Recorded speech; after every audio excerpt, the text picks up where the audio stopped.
Começa agora 98 Talks, conectando a 98 e a Rede Mais Record TV, da capital para as regiões Sul, Norte e Zona da Mata Mineira. Grafite! Começa agora 98 Talks, uma conexão direta da 98 Live com a Rede Mais Record TV. Muito bem, estamos no ar com o nosso 98 Talks dessa quinta-feira. Hoje é dia 25 de março de 2021. Seja bem-vindo, você que nos acompanha pela 98 Live, também você que está conosco aqui na Rede Mais Record TV, para as 3 maiores regiões do estado, Sul, Norte e Zona da Mata.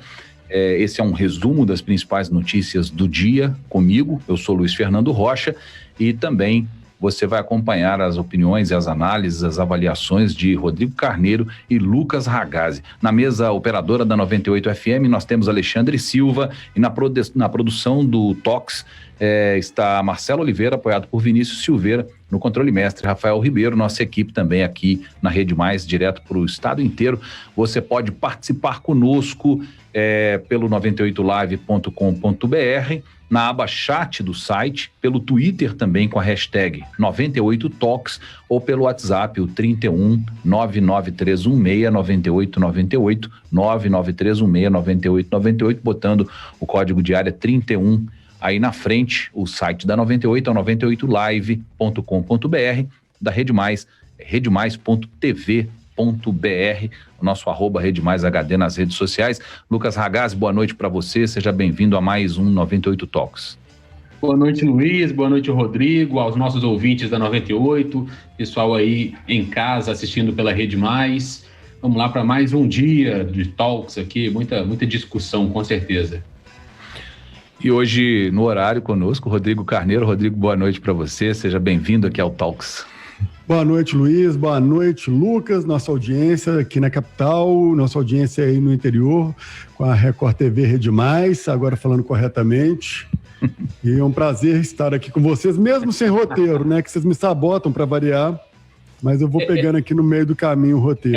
É uma estratégia minha e do Luiz para você vir sem argumentos e a gente ganhar sempre as discussões, entendeu? Vem com sacanagem, não. Vem com sacanagem, não, porque eu vou defender a turma daí. O pessoal manda o roteiro, Rodrigo. Eu não sei como é que você não recebe, mas eu recebo todo dia aqui. Cara, eu juro, é por querer, tenho certeza absoluta. Não sei o motivo claro, não, mas eu ainda vou descobrir. Mas é uma.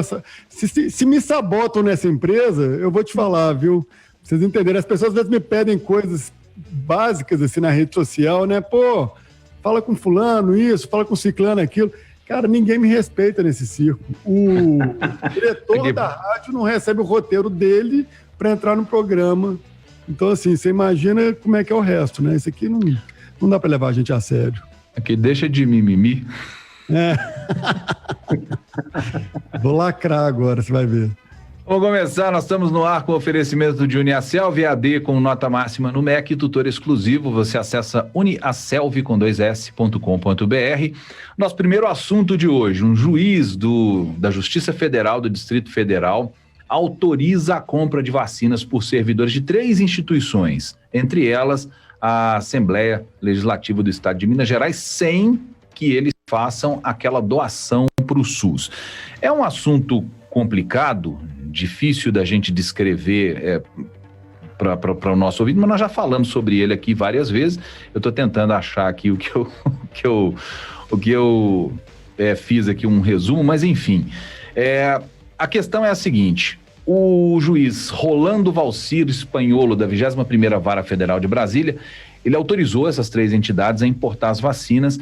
Não é uma decisão definitiva e ainda cabe recurso. Foi uma liminar movida por ações que foram protocoladas pelo Sindicato dos Delegados de Polícia do Estado de São Paulo, pela Associação Brasiliense das Agências de Turismo Receptivo e pelo Sindicato dos Servidores da ALMG. Quando ele deferiu essa liminar, que foi pleiteada por por essas 3 entidades, ele considerou o artigo 2º da lei que nós divulgamos aqui, que foi votada no Congresso Nacional há cerca de 20 dias, ele considerou esse artigo inconstitucional. Esse artigo diz que se uma empresa quer importar vacinas, ela pode importar, mas até o final da vacinação dos grupos prioritários, essas vacinas têm que ser doadas ao SUS para que essas pessoas do grupo prioritário, são 70 e poucas milhões de pessoas, para que elas sejam vacinadas, primeira e segunda dose. Quando isso acontecer, quando terminar esse grupo prioritário, as empresas podem importar para utilizar nos seus funcionários, nos seus servidores, e nesse caso, ela teria que doar a quantidade igual ao SUS. O juiz considerou isso inconstitucional, é uma decisão, como eu disse, que ainda cabe recurso, mas pode, isso atende inclusive a um pleito que foi feito hoje numa entrevista do ministro Paulo Guedes. Ele diz, tem que mudar a lei e tem que deixar os empresários comprarem vacina se eles quiserem. O que você acha disso, Rodrigo? Sabe o que eu acho, Luiz? Eu fico preocupado porque, de novo, a gente está falando sobre uma interferência do judiciário no executivo em cima de uma definição que foi traçada por conta de um planejamento que foi trabalhado visando exatamente você democratizar a vacinação e não dar a oportunidade econômica falar mais alto, e sim a questão social. É triste a gente estar discutindo mais uma interferência do judiciário em temas que deveriam se ater apenas ao executivo, mas um país onde um juiz indicado condena um juiz concursado, a gente pode esperar de tudo, é a inversão das coisas. Aqui o Brasil, ele é o país da piada pronta e onde a gente menos espera as coisas acontecem. Eu acho imoral, eu discordo do Paulo Guedes, eu discordo do juiz e discordo da entidade que solicitou essas vacinas. Acredito que se puderem ajudar, como o grupo de Unidos pela Vacina estão fazendo agora, que tragam dinheiro e receitas para que sejam doados para o SUS. A gente precisa, principalmente aquele grupo prioritário, o grupo mais exposto ao Covid, que o maior risco, eles precisam ser atendidos. A gente está falando aí de uma Belo Horizonte, que começou a atender agora a faixa dos 70, 75 anos. Meu pai entrou no grupo agora de vacinação, e respeitando os protocolos. Eu acho que em nenhum momento a gente deve olhar essa pauta para o outro ângulo que não seja social. Lucas, isso já provocou, inclusive, uma reação de uma outra associação, de um coletivo, um grupo de mulheres da Assembleia Legislativa, né? Acho que foi você que compartilhou isso com a gente hoje no... Um belo exemplo. Foi? Exatamente, Luiz. Um grupo de servidoras, né, feminista, um grupo de mulheres da Assembleia, servidoras da Casa Legislativa de Minas Gerais, divulgou uma nota contra a ação do próprio sindicato na Justiça, né? Teoricamente, uma coisa que beneficiaria a elas, mas elas, achei muito, muito correto da parte delas, falar que o sindicato não consultou a maioria dos servidores da Assembleia por conta disso, né? Então, assim, foi uma questão realmente polêmica do sindicato. Eu não consegui entender o que o sindicato de servidores da Assembleia foi mexer com isso. Você passa, até pelo princípio, a Assembleia, se não me engano, tem 4.500 servidores ao todo, no total. Aí você compra 2 doses para cada um, para todos, imagina, dá 10 mil doses. É menos que a prefeitura de Erval do Oeste, que a gente tirou sarro outro dia aqui, que estava querendo comprar a Pfizer. Não faz nem sentido, né? Nenhuma empresa vai vender 10 mil vacinas para a Assembleia, tanto porque não tem também para vender, os países não estão conseguindo comprar. Tá uma guerra para isso. Então, assim, é só mais uma decisão para confundir todo mundo, para atrapalhar, que não vai acontecer absolutamente nada, uma perda de tempo. A gente pagou o salário desse juiz aí para gastar papel com uma decisão inócua, ridícula, que vai cair hoje ainda, provavelmente. Então, assim, realmente é uma coisa patética mesmo, uma perda de tempo, mais uma, né, nesse país. Forçar, desculpa, Luiz, eu te cortar, mas sabe o que é? O que mais me incomoda é a questão daquela frase do jeitinho brasileiro, das pessoas, do malandro, aquela pessoa que se julga melhor do que a outra e resolve, por conta do seu cargo ou da questão financeira, achar que tem direito de furar a fila dos demais. Se for estabelecido um critério, e esse critério é um critério social, no qual leva em consideração o risco da doença, se o risco da doença fosse invertido, por exemplo, O vírus tem a característica de atacar os mais jovens. Evidente que iriam pleitear o público mais jovem para ser beneficiado pela vacina, para que os mais velhos também pudessem ter lá no seu tempo, mas pelo fato de eles estarem menos expostos ao risco, eles seriam os últimos a serem vacinados. Isso é desumano a gente discutir isso. As pessoas que furam essa fila, eu odeio, você quer me tirar do sério? Fura uma fila na minha frente. Eu já protagonizei shows de babacas furando fila em todos os sentidos, no cinema. Eu não deixo furar a fila. Quando você está subindo para a nossa hora do carro, Luiz, eu não sei se você lembra que você não está aqui, principal avenida aqui de Belo Horizonte, quando você vai pegar aquele trevo do BH Shopping, geralmente formavam algumas filas para poder afunilar minha casa naquela direção. E, cara, eu ia respeitando e vinha um tanto de babaca querendo furar a fila pelo lado. Eu já gravei vários vídeos saindo do corpo com essas pessoas, porque a educação, ela é a base da sociedade, o respeito pelo outro, você não se colocar acima de ninguém, isso é o mínimo que as pessoas deveriam aprender no berço, dentro de sua casa, onde o pai, a mãe tem a obrigação de ensinar ao filho de que ele é mais um nesse universo e que, assim como os outros, ele merece ser respeitado e tem um dever de respeitar também. É muito triste. Isso vale também para vaga de estacionamento de idoso e deficiente. Tem uma razão para essas vagas estarem lá. As pessoas desconhecem essa razão, mas ela existe, né? As pessoas têm dificuldade de locomoção, as pessoas que são mais idosas, elas precisam ficar mais perto do lugar, justamente porque elas têm essa dificuldade de locomoção. Não é porque elas são bonitinhas e porque o pessoal de direitos humanos resolveu, né? E o pessoal tinha que respeitar isso também. E respeitar a fila do caixa prioritário no supermercado, né? Eu tenho o costume de perguntar, quando você vê que tá vazio, tem alguma, né, não tem ninguém lá, eu até pergunto, posso passar nessa fila? Mas eu me sinto mal, então eu evito, eu sempre prefiro ir para outra, porque é feio demais você ver uma pessoa idosa, chega, tem um sujeito passando um carrinho de compra lá na frente, eu acho feio demais. Não, Luiz, isso que você falou, porque eu lembro que quando minha esposa estava grávida, e ela ficou muito tempo sem aparecer a barriga, cara, ela só foi pegar aquela fila preferencial quando as pessoas já tinham certeza absoluta que lá tinha um bebê e não era nem gordura, né, coitado? Ela falou, eu tenho muita vergonha de eu estar lá, por mais que eu tenha... Nunca associe a palavra gordura à palavra minha esposa. Você pode ter um problema que você não vai conseguir lidar com ele. Aquela fase, né? Ela não ficou, né, cara? Ela é alta, então ela distribuiu bem, então ela ficou uma grávida bem ok. Na primeira gestação, na segunda ele errou a mão um pouquinho, mas ainda voltou depois, tá tudo certo. Melhor parar de falar disso, hein, Rodrigo?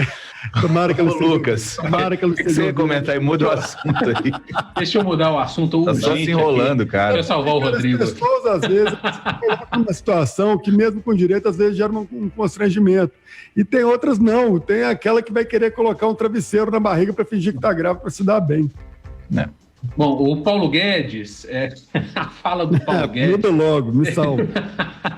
Eu tô conferindo, já chegou mensagem para mim aqui. Mas uma questão séria que eu vou falar aqui, a fala do Paulo Guedes, essa questão da compra das empresas privadas, dos empresários, da vacina, sem repassar para o SUS nesse momento, ela tem que ficar para depois, ela tem que ficar para quando a vacina for um bem que está disponível para todo mundo para comprar, não na população, mas para os governos, para o SUS comprar, para as prefeituras, os governos estaduais, porque senão você vai fazer aquilo que a gente está falando, o duelo entre mundo privado e o poder público, entre o SUS, e competindo por um bem escasso que é a vacina. Está difícil achar e comprar vacina, ter vacina para chegar nos lugares. Então não é o momento, agora não dá, infelizmente.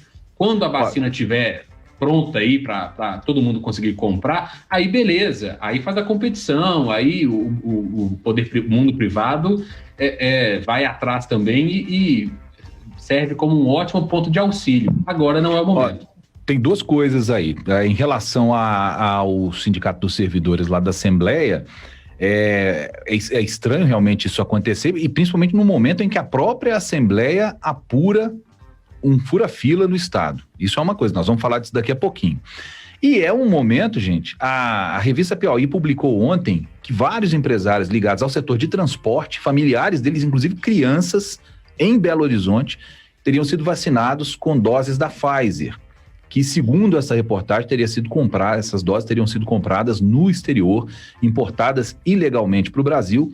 Cada pessoa teria pago R$600 e essa vacinação teria acontecido na garagem de uma empresa de ônibus. E depois da denúncia da revista Piauí, a PM registrou um boletim de ocorrência, então isso vai ser investigado pela Polícia Civil, provavelmente também pela Polícia Federal, e principalmente que essa vacinação foi feita passando por cima de uma lei aprovada há 20 dias, que a gente acabou de falar sobre ela agora, no Congresso Nacional. Essa lei tem essas restrições, nós conversamos sobre ela agora, sobre essas restrições agora, mas o que é importante? Uma das pessoas que teria sido vacinada aí, nessa vacinação clandestina, teria sido o ex-senador Clésio Andrade. Ele parece ter confirmado isso à revista e depois negou que tenha recebido a dose. Nem a própria Pfizer, na verdade, confirmou que vendeu vacinas para qualquer grupo de empresários brasileiros. Só que uma servidora da Secretaria Municipal de Saúde de Belo Horizonte, ela filmou essa aplicação clandestina e esse vídeo foi divulgado hoje pela Record TV, inclusive. Essa servidora não estava no local onde as vacinas estavam sendo aplicadas, foi chamada por uma amiga dela que mora do lado, uma vizinha, e filmou essa cena da janela da casa dessa amiga. Ela própria chamou a PM e depois outros vizinhos que estavam vendo essa movimentação, diz que vários carros, cerca de 50 pessoas teriam sido vacinadas, aí outros vizinhos fizeram essa mesma denúncia. É a história que o Rodrigo acabou de falar do jeitinho brasileiro. Até difícil de comentar porque é uma situação complicada de você confirmar, até que a polícia investigue, né, e traga elementos mais concretos à investigação, mas esse vídeo hoje derrubou o silêncio e derrubou a tese de quem estava dizendo que não aconteceu, né, gente? Mas o vídeo também não mostra lá que é a vacina em si, né? Eu falo assim, eu não estou aqui de forma alguma passando pano. Eu acho muito louco, Luiz. Primeiro, eu brinco que se for para vacinar que não seja no SUS, vai ter que ser na Araújo. Tem que ser uma coisa tão institucional para ter certeza e segurança que aquela vacina é uma vacina de verdade, não é uma vacina que a gente também reportou aqui, vários picaretos aí se fazendo passar por representantes de laboratórios, aplicando golpes, inclusive em prefeituras.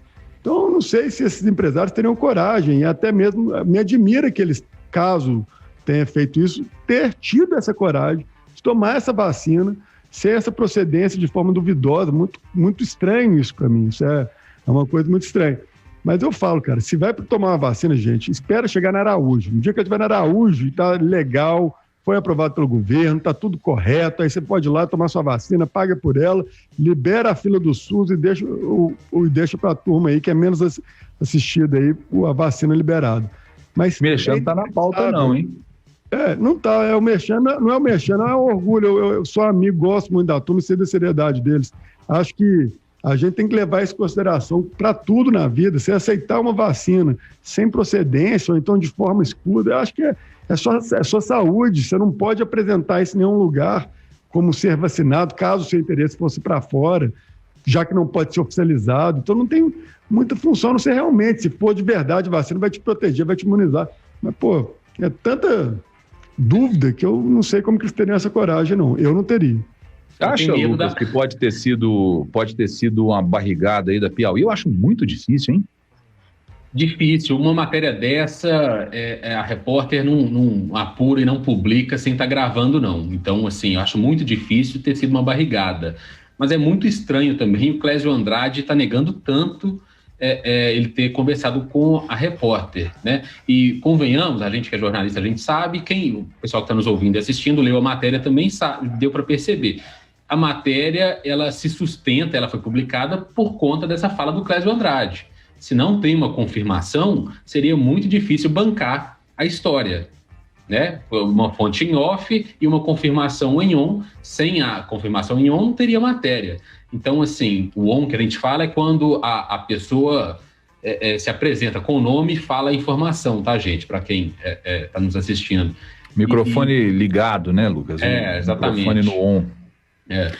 É muito complicado, porque isso é uma questão de responsabilidade, tanto da empresa quanto da profissional, e isso, gente, isso custa dinheiro para a empresa. A empresa publica um negócio que não tem confirmação, o risco que ela corre é de perder dinheiro, com uma ação milionária na justiça, movida, inclusive, pelas 50 pessoas que foram vacinadas. Então, certamente, alguma coisa tem aí, mas a polícia está, no caso, para descobrir mesmo. Nós citamos agora há pouco, Lucas e Rodrigo, sobre a questão da Assembleia, que está apurando o fura-fila da Secretaria de Estado de Saúde numa CPI, uma comissão parlamentar de inquérito que foi instaurada semana passada. Hoje, essa CPI colocou um sigilo de 100 anos na lista, que tem perto aí de 1.800 nomes, segundo foi previamente divulgado, de servidores da saúde que teriam sido vacinados. Essa informação, segundo os deputados membros da comissão, a intenção deles, na verdade, é proteger os servidores que teriam sido vacinados dentro das normas, os que estavam na idade e nos grupos prioritários do Plano Nacional de Imunização. Nós sabemos realmente que muitos dos servidores aí que apareceram na lista foram até atacados em redes sociais pelos canceladores e os justiceiros de plantão, o que é óbvio que não é necessário, porque a própria CPI vai apurar, a justiça, a polícia vai apurar e vão se encarregar de punir quem burlou alguma regra ou alguma lei vigente, né? Então, eu não sei, Lucas, mas olhando de fora, parece que essa decisão não é, na verdade, uma intenção de proteger ninguém que não seja realmente quem estava na lista e devia estar lá. Não é isso? Ô Luiz, um pouco antes do Talks entrar no ar aqui, o deputado João Vitor Xavier, do Cidadania, presidente da CPI, ele, pelo Twitter, comunicou que está rejeitando esse requerimento que impõe o sigilo da lista com o nome dos servidores vacinados, né? Então, assim, continua como está. Mas essa é uma questão que deve continuar aí em pauta nos próximos dias. Eles devem colocar a lista dos servidores, não com esse sigilo de 100 anos, mas seguindo os critérios da Lei de Acesso à Informação. Ou seja, quem quiser ter acesso a ela, entre com o pedido de Lei de Acesso à Informação e passa pelos trâmites comuns e normais. Isso teria sido, inclusive, uma recomendação ali do Ministério Público, com a doutora Joseli Ramos. Essa é a informação que eu tenho conversando. A primeira com o João Vitor Xavier, presidente da CPI, rejeitando, e isso também conversando com alguns parlamentares durante o dia sobre esse requerimento. Realmente, a divulgação na íntegra da lista, eu acho que foi um movimento muito errado, muito complicado. Uhum.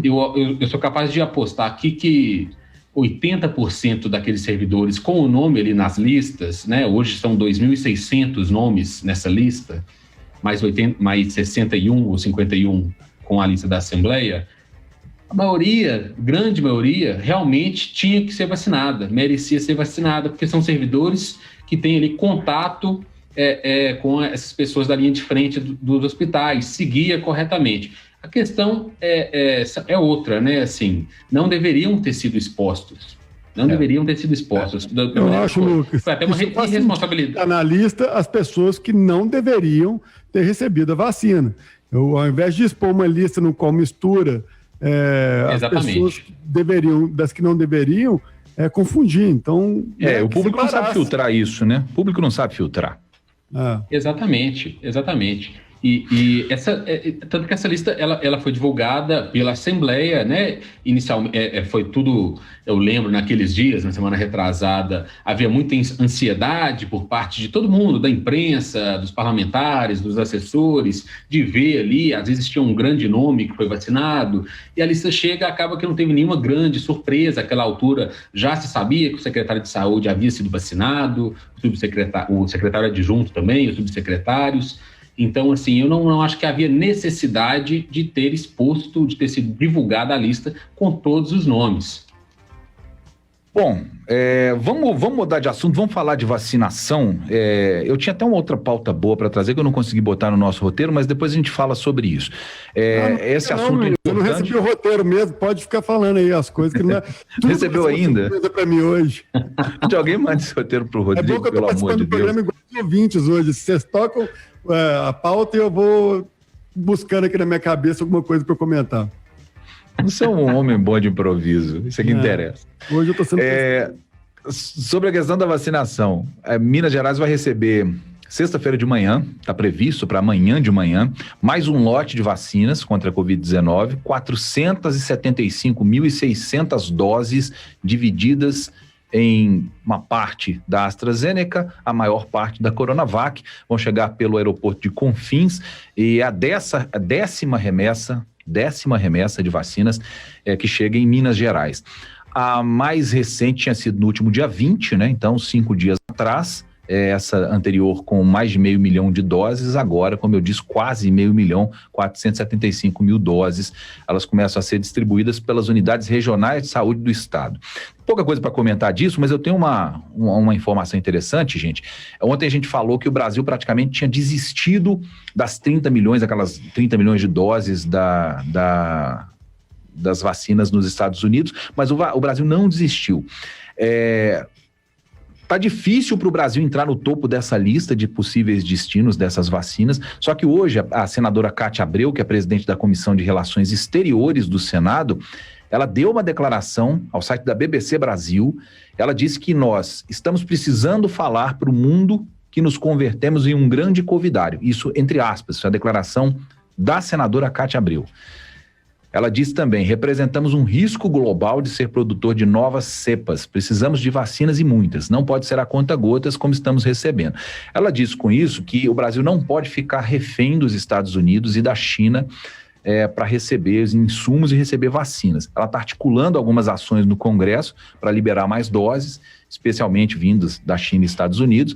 E a mais recente articulação que ela fez foi aquela carta que nós comentamos aqui, que o presidente do Senado, Rodrigo Pacheco, mandou para a vice-presidente dos Estados Unidos, Kamala Harris, pedindo que os norte-americanos vendam ao Brasil parte do suprimento dessas vacinas da AstraZeneca, que ainda não tem autorização para uso lá nos Estados Unidos pela FDA.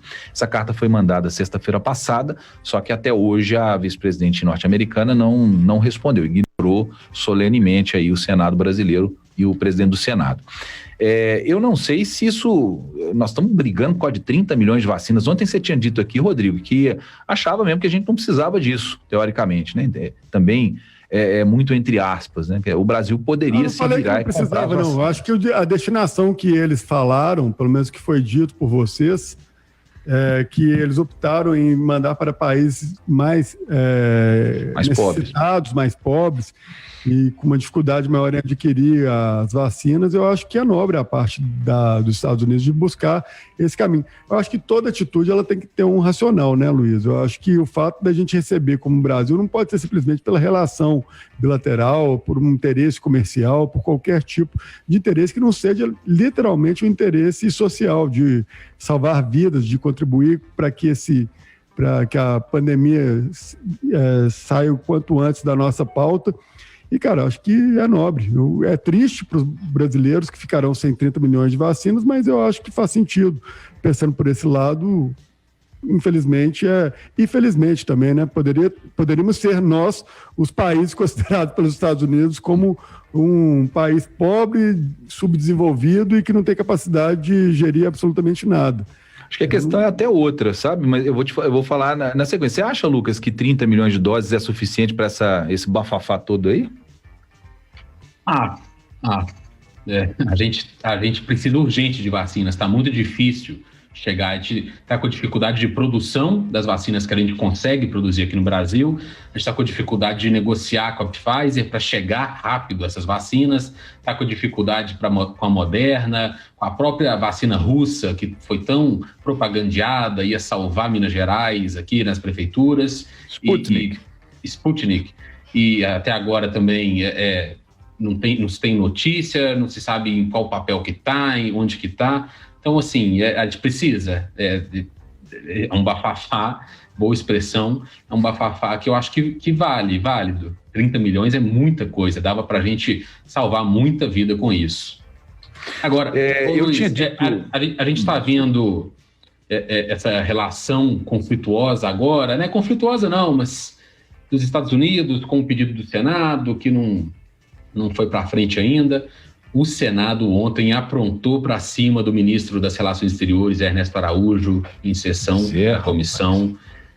Botaram ele contra a parede e existe uma pressão gigantesca, liderada principalmente pelo presidente da Câmara, Arthur Lira, para a substituição do Ernesto Araújo. Então, cenas para os próximos capítulos. Será que o Bolsonaro vai deixar a pressão tomar conta? O presidente do Senado, Rodrigo Pacheco, hoje ele deu uma declaração dizendo que o Brasil precisa mudar a política externa. Ele não falou especificamente do chanceler Ernesto Araújo, mas disse que o Brasil precisa mudar a política externa dele. E essa é uma impressão que os operadores de exportações também têm. Os exportadores brasileiros estão insatisfeitos e pressionando também, e aí a pressão é diferente, porque ela não é só política, ela é econômica também, porque eles estão perdendo negócios por causa de uma suposta, eu estou dizendo suposta, gente, mas pode tirar o suposto, por causa de uma inabilidade do Itamaraty em lidar com questões externas e parceiros comerciais do Brasil. Não é só a briga do Ernesto Araújo com os parceiros chineses, né, que tem lá os seus problemas, obviamente, muitos problemas,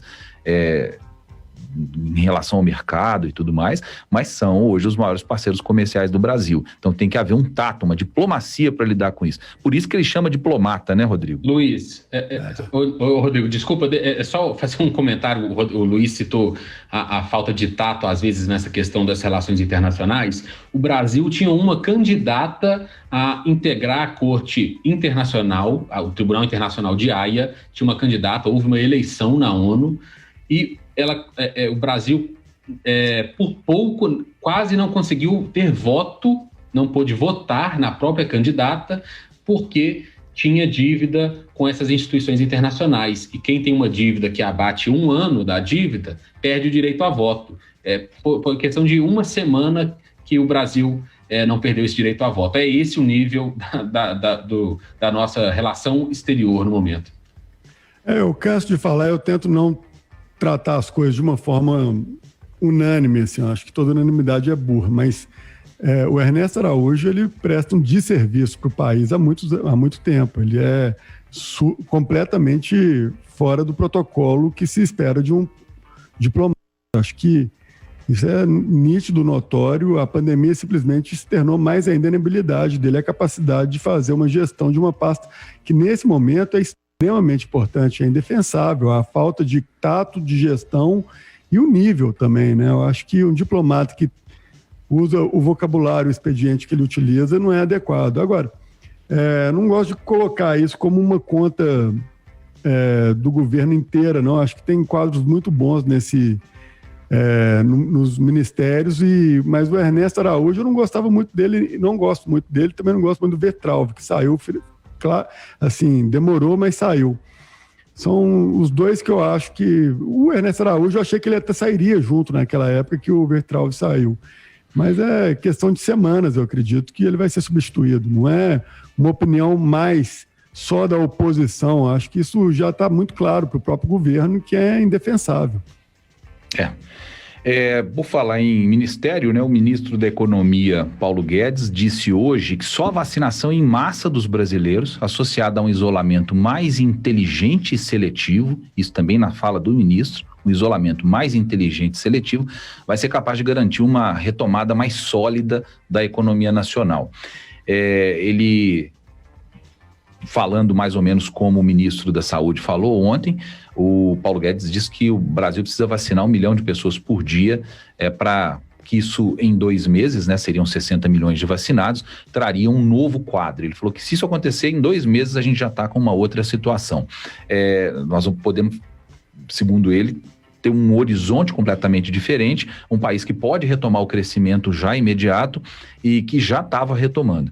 Então, Paulo Guedes diz o seguinte: nós agora fazemos essa desaceleração do contágio com justamente um isolamento um pouco mais inteligente, um pouquinho mais seletivo, e reaceleramos as vacinas. Em 60 dias podemos estar num cenário já completamente diferente.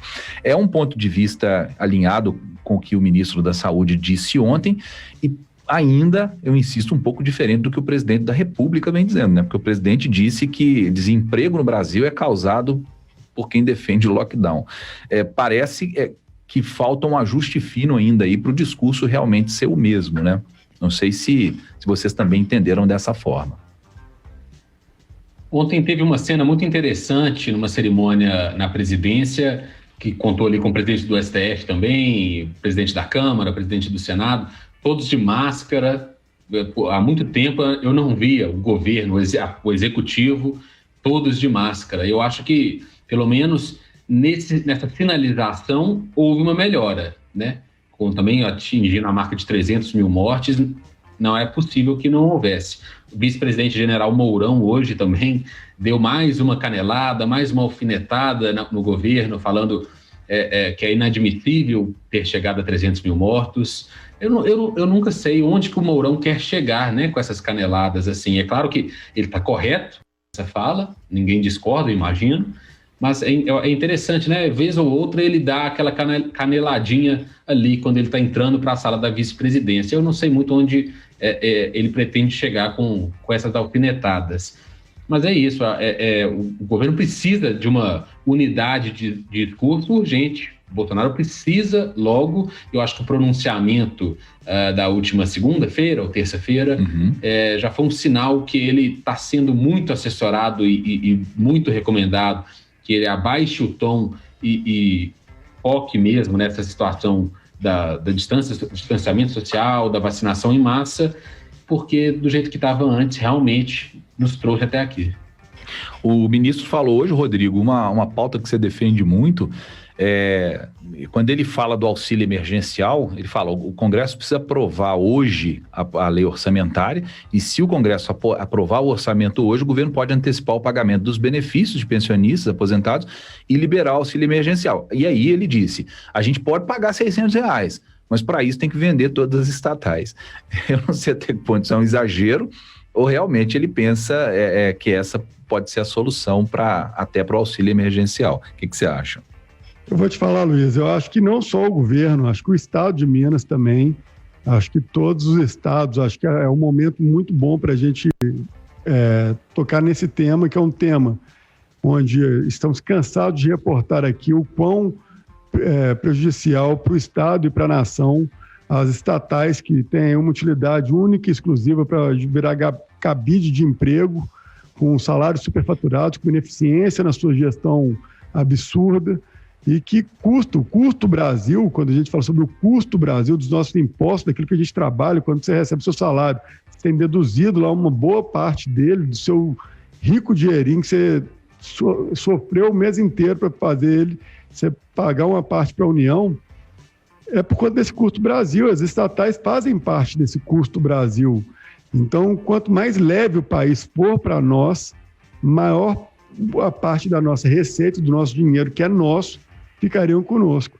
Acho que é um momento excelente para entrar com essa pauta, tanto no Congresso, quanto no Senado, quanto na Assembleia de Minas Gerais. A gente tem aqui a Codemig, tem a CEMIG, tem uma série de assuntos onde a gente vive um Estado quebrado que sustenta o funcionalismo público.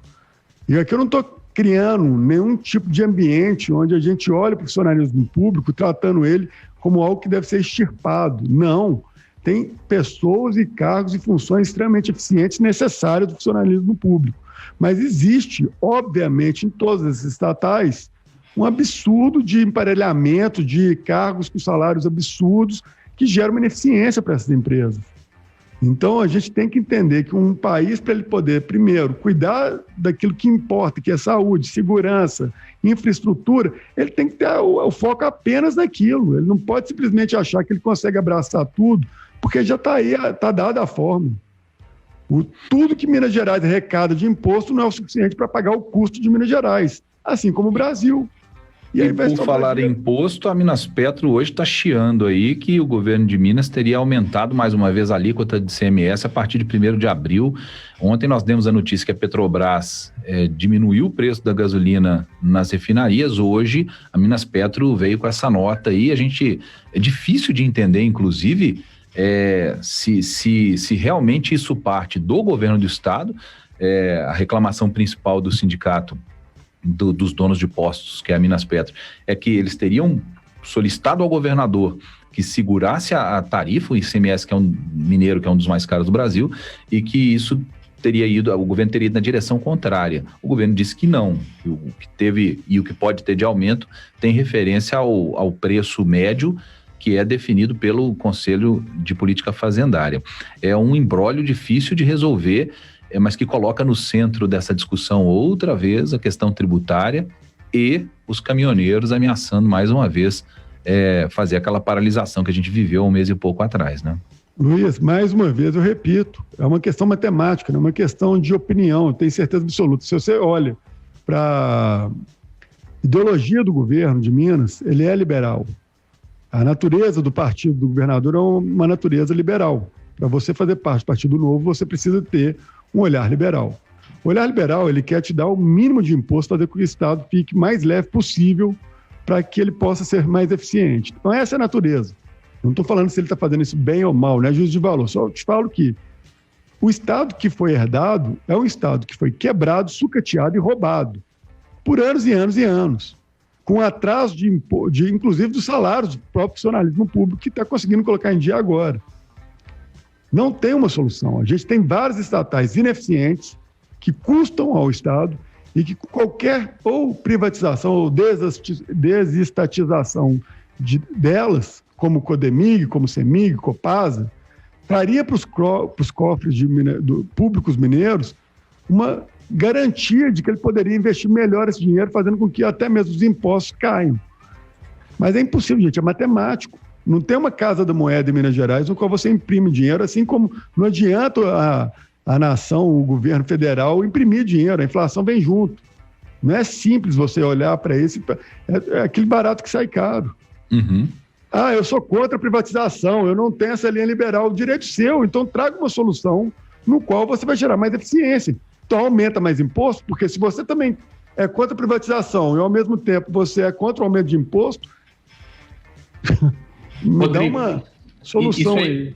É o populismo do governo federal empurrando uma bomba para os estados. A conta não fecha, é isso que você está falando. O governo federal não quis se indispor lá em cima, tanto que demitiu o presidente da Petrobras quando ele queria fazer a coisa técnica, que ia doer na carne, infelizmente, da população, era péssimo, mas era a coisa técnica, era a coisa da gestão mais liberal do que você fala mesmo, mandava fazer. O governo federal optou pela pesquisa de intenção de popularidade, de intenção de voto, optou pela questão populista. O que isso faz? A gente já viu outras vezes, empurra para os estados. O governo de Minas vai fazer o quê? Não tem dinheiro já para pagar funcionalismo, praticamente. Continua parcelando, né? Herdou essa situação de vários anos, continua fazendo esse pagamento. Governo, a principal fonte de receita do governo de Minas é o ICMS. Vai fazer o quê? Tem essa redução com essa bomba que vem do governo federal, vai fazer o quê? A gente está no meio de uma guerra, da pandemia. Além de tudo, né, Lucas? Para piorar o que já é péssimo, ainda tem uma pandemia onde existe uma baixíssima arrecadação por conta de toda a realidade que o Estado, as empresas, as pessoas estão vivendo. Não é fácil. É uma notícia boa que eu tinha dito que eu ia trazer aqui, não vou deixar de trazer ela hoje não, para os micro e pequenos empresários e para os MEI. A Receita Federal adiou o pagamento das parcelas do Simples Nacional pelos próximos 3 meses, de abril a junho. Então, os pequenos microempreendedores e os MEI, os microempreendedores individuais, não vão pagar o Simples. Quem anunciou isso foi o secretário especial da Receita Federal, José Barroso Tostes Neto. Essa informação está lá na Agência Brasil, para quem quiser ver ela inteira. E foi decidida numa reunião extraordinária do Comitê Gestor do Simples Nacional.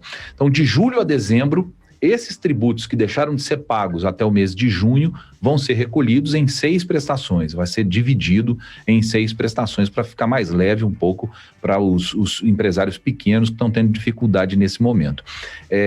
O secretário Tostes Neto disse que isso vai ajudar 5 milhões e 500 mil micro e pequenas empresas e 11 milhões e 800 mil microempreendedores individuais, e significa aí para o governo federal uma renúncia de 27,8 bilhões de reais em tributos. São tributos federais, estaduais e municipais que fazem parte do Simples. É uma renúncia grande por parte dos governos, tanto federal quanto os estaduais e os municípios, mas ajuda a segurar um pouco mais de dinheiro na economia. É uma medida interessante, não é, Rodrigo? Luiz, só um minutinho aqui que deu um probleminha aqui no meu... Então fala você, Lucas. Luiz, uma notícia excelente, é uma notícia excelente, né? A gente tem que pensar como que as pessoas vão sobreviver a essa pandemia com o comércio fechado, abre e fecha, com as pessoas não podendo ir nas lojas, o comércio caindo. Então é uma medida necessária, né? Uma pena que a situação que a gente esteja passando leve a isso. Eu tenho uma notícia muito boa também para dar para a gente. Só completar uma coisa em relação a tributo aí, só para o pessoal de casa, para ser uma informação completa. O José Barroso Tostes Neto, o secretário especial de Receita Federal, disse também que, por enquanto, o governo ainda não pretende adiar a entrega do imposto de renda, que é programada para o final do mês de abril. Isso aconteceu no passado, mas eles dizem que não devem mudar esse ano o prazo para entrega das declarações de imposto de renda. Vai até o dia 30 de abril, só para a gente completar essa informação. Agora conta a sua aí, por favor. Rodrigo já está de volta, não? Daqui a pouquinho eu estou de volta, só acabando de apagar um incêndiozinho aqui, tá tranquilo. Tá tranquilo. Vai lá, Lucas, conta a sua notícia boa pra gente aí, por favor. Na semana passada a gente trouxe aqui, Luiz, que a FIENG, a Federação das Indústrias de Minas Gerais, estava iniciando uma ação coletiva para doar 1.000 cilindros aos hospitais, ao Estado, 1.000 cilindros de oxigênio, né? Um item que está em falta aí no Brasil inteiro, em Minas, várias prefeituras relatando um déficit já. E a informação que a gente tem é que esse número deve ser alcançado já amanhã, de 1.000 cilindros adquiridos e repassados para serem enviados aos hospitais do estado inteiro.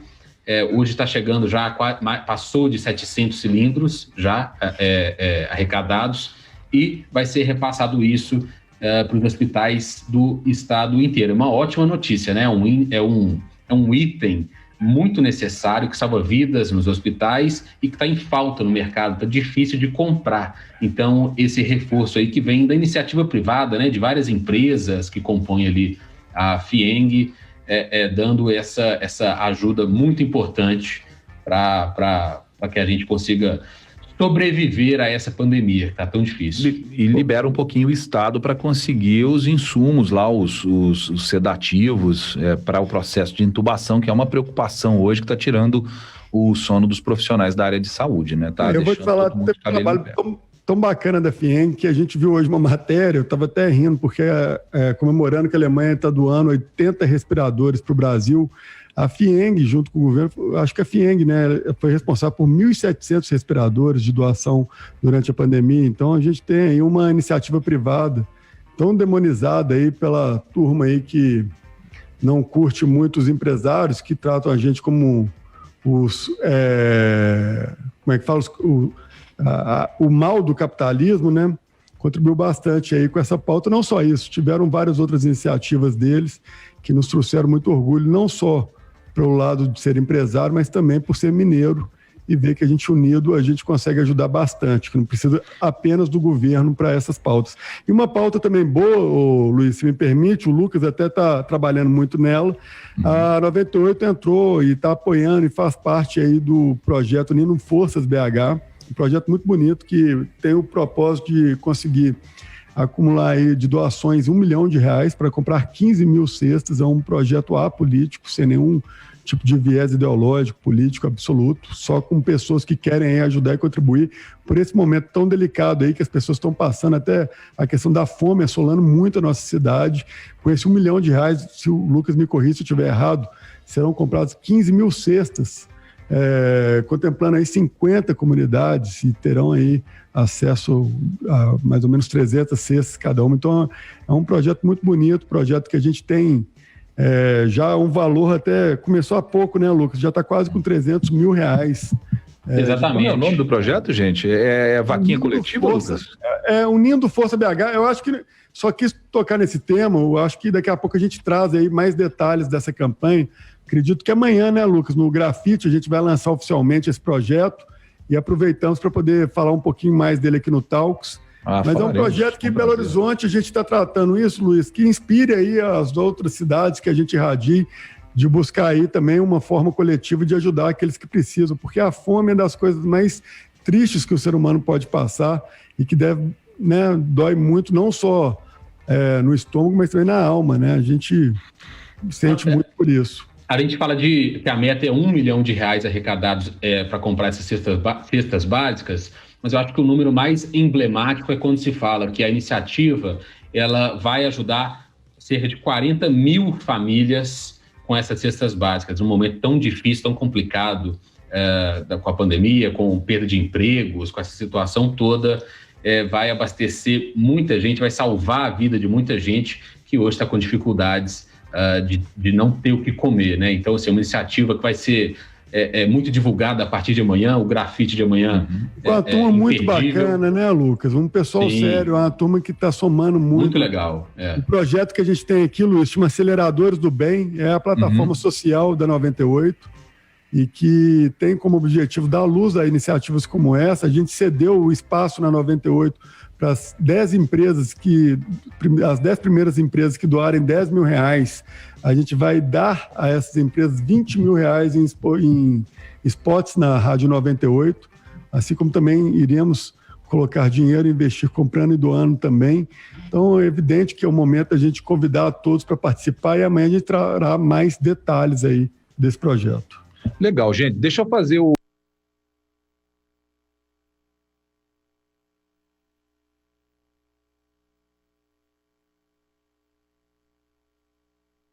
em Educação Física. É o melhor EAD do Brasil, com nota máxima no MEC, jogando junto com a maior rede de academias da América Latina. São muitas vantagens, estágios, práticas nas academias da rede, tutor exclusivo por turma e acesso ilimitado às academias. Muito bom, não é mesmo? É uma graduação que pesa no currículo, mas não pesa no bolso, com mensalidades de R$ 376. Você pode se inscrever em smartfit.com.br/Uniaselv. A gente está caminhando aqui para os 2 minutos finais do programa. Eu tinha uma notícia aqui também interessante para a gente trazer. Eu não sei se vocês viram ontem a história do cargueiro japonês, navio de carga japonês, que bloqueou o canal de Suez ontem. O povo falando que nem uma baleia conseguiria fazer um estrago daquele. 400 metros de comprimento, o cara tentou fazer uma manobra no canal de Suez e entalou lá com 200 mil toneladas. Prejudicou. Imagina a quantidade de dinheiro que não ficou travada na fila de... Tem uma fila, né, de barcos tentando passar e, assim, atrapalhou bem a logística lá, né? O Waze Náutico tá mandando passar pela África do Sul, tá mandando dar uma volta ali, não dá para passar. O Waze Náutico é ótimo. Essa é boa. Você imagina, cara, tanto que deve ser foda você fazer Você tá lá no seu cargueiro, aí o Waze recalculando rota. Recalculando rota. 3 semanas a mais.